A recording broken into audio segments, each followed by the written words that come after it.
क्या चंबल अंचल अब नए प्रदेश बनने की ओर बढ़ रहा है? क्या किसानों और नौजवानों की आवाज अब सत्ता के गलियारों तक गूंजेगी? मध्य प्रदेश, उत्तर प्रदेश और राजस्थान के 21 जिलों में हलचल मच गई है।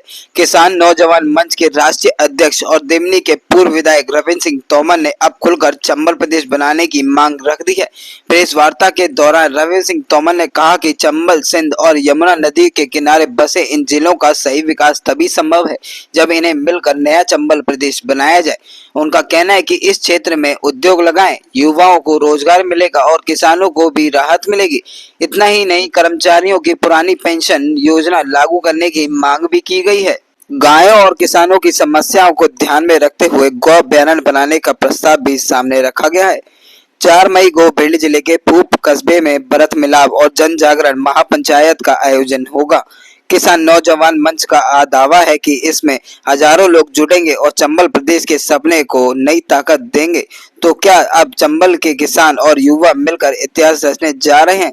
क्या ये आंदोलन आने वाले समय में बड़ा मोड़ ले सकता है? एक प्लान किया कि भाई साहब एक बड़ा कार्यक्रम यहाँ पूप में रखा जाए और जन जागृति के लिए भरत मिलाप जन जागरण महापंचायत, तो उसी के तहत ये कार्यक्रम जो है 4 मई को दिन में 2 बजे से प्रारंभ होगा।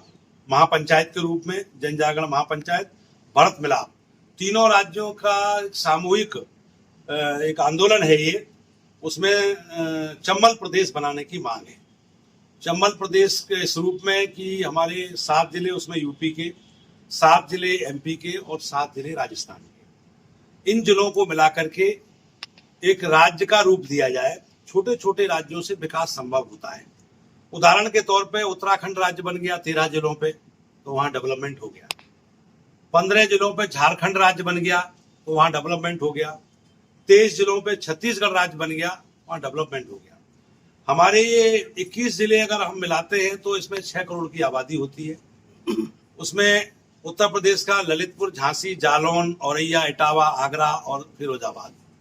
मध्य प्रदेश का भिंड, मुरैना, ग्वालियर, शिवपुर, शिवपुरी, दतिया, अशोकनगर। और राजस्थान चलते हैं तो धौलपुर, करौली, सवाई माधोपुर, बारा, बूंदी, कोटा और झालावाड़, भरतपुर। ये जिले मिलाकर के 38,000 वर्ग किलोमीटर एरिया है और 6 करोड़ की आबादी है। तो जब उत्तराखंड राज्य बन सकता है, छत्तीसगढ़ बन सकता है, झारखंड बन सकता है और वहां डेवलपमेंट हो सकता है, तो हमारा चंबल प्रदेश भी बन जाए तो हमारा यहाँ इस क्षेत्र का विकास हो जाए।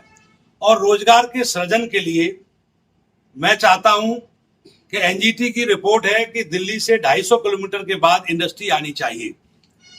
तो ये मुफीद क्षेत्र है, धौलपुर से प्रारंभ हो जाता है और इस पूरे इलाके में 38,000 वर्ग किलोमीटर एरिया में यूपी, एमपी, राजस्थान, तीनों राज्यों के अंदर चंबल, आसन, क्वारी, सिंध, कूनो, पहुज और यमुना, ये बहुत सारी नदियां हैं जिनकी हजारों एकड़ भूमि, बंजर भूमि, बेहड़ी भूमि जो बेकार है, उस भूमि पे इंडस्ट्री लगे तो देश की जो अच्छी जमीन है, बेशकीमती जमीन है, वो खेती के लिए बचाई जा सकती है, कृषि के लिए बचाई जा सकती है। दिल्ली में, मुंबई में, अहमदाबाद में, सूरत में, बड़ौदा में, अंकलेश्वर में, बेंगलोर में, वहां इंडस्ट्री लगने से लाभ नहीं है क्योंकि वो अच्छी जमीन कृषि के लिए बचाई जाए। मेरा भारत सरकार से और राज्य सरकारों से निवेदन है कि वो इस क्षेत्र में इंडस्ट्री लगाएं, क्योंकि हमारे क्षेत्र का जो नौजवान है, इस चंबल घाटी का नौजवान है, वो जब सरकारी नौकरी नहीं पाता है तो प्राइवेट नौकरी करने के लिए दिल्ली, मुंबई, कलकत्ता, सूरत, हैदराबाद, पूना, बड़ौदा, बेंगलोर, इन शहरों में जाता है, वहां छोटी छोटी नौकरियां करते हैं। तो लंबे समय से ये कार्य चल रहा है। इंडस्ट्रियल आने से इस क्षेत्र का डेवलपमेंट भी होगा, समृद्धि भी आएगी, रोजगार भी मिलेगा, नौजवानों की बेरोजगारी दूर होगी। क्योंकि गुजरात और महाराष्ट्र अगर आज डेवलप हुए तो इंडस्ट्री की वजह से हुए, तो क्यों ना ये क्षेत्र हमारा चौमुखी और बहुमुखी विकास हो। इसलिए यहाँ इंडस्ट्रियल कॉरिडोर आवश्यक है।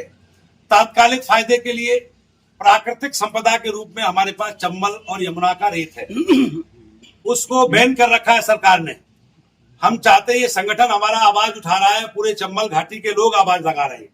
मैंने विधानसभा में भी क्वेश्चन उठाया कि चंबल का रेत के 20 घाट खोले जा सकते हैं, कोटा से लेकर के और जालौन तक, जिसमें शिवपुर, मुरैना और आपका भिंड, जालौन